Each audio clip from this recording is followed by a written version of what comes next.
Hi అండి. ఈరోజు 2 in 1 craft చేస్తున్నానండి. ఇది మనకి సీలింగ్ హ్యాంగింగ్ అన్నా యూజ్ చేసుకోవచ్చు, లేదంటే వాల్ హ్యాంగింగ్ లాగైనా యూజ్ చేసుకోవచ్చు. ఈ క్రాఫ్ట్ కోసం ఇలా ఒక కార్డ్బోర్డ్ తీసుకుని దాని మీద 2 డిఫరెంట్ సైజెస్లో సర్కిల్స్ని డ్రా చేసుకోవాలి. ఇలా డ్రా చేసుకున్న సర్కిల్ ఇన్నర్ అండ్ అవుట్ సైడ్ని కట్ చేసుకోవాలండి. ఇలా కట్ చేసుకున్న ఈ రౌండ్ సర్కిల్కి కలర్ వేసుకోవాలి.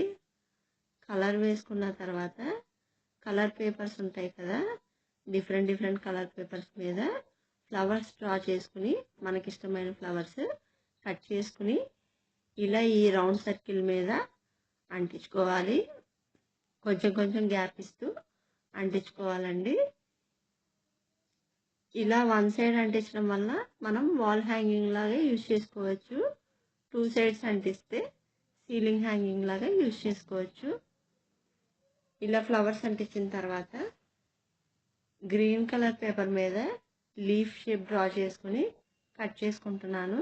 ఇలా కట్ చేసిన తర్వాత ఫ్లవర్కి మధ్యన గ్యాప్ ఉంది కదా, ఆ గ్యాప్లో ఇలా ఈ లీవ్స్ని అటు ఇటు పెడుతూ అంటించుకోవాలి.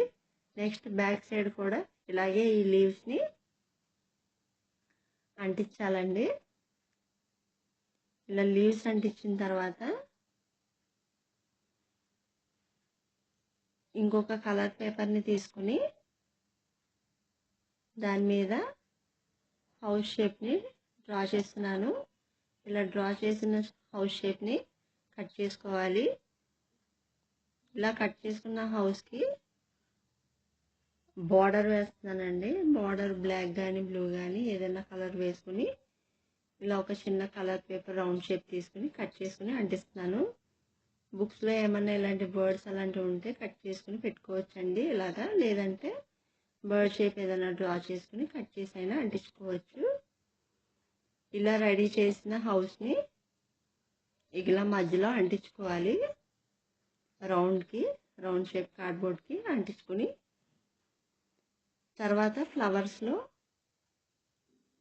ఇమిటేషన్ మిర్రర్స్ని అంటిస్తానండి. ఇవి లేకపోతే స్కిప్ చేయొచ్చు. అంతేనండి, colourful easy beautiful wall hanging ready అయిపోయింది కదా. ఇది వాల్కైనా పెట్టుకోవచ్చు, సీలింగ్ కన్నా తెలుసుకోవచ్చు.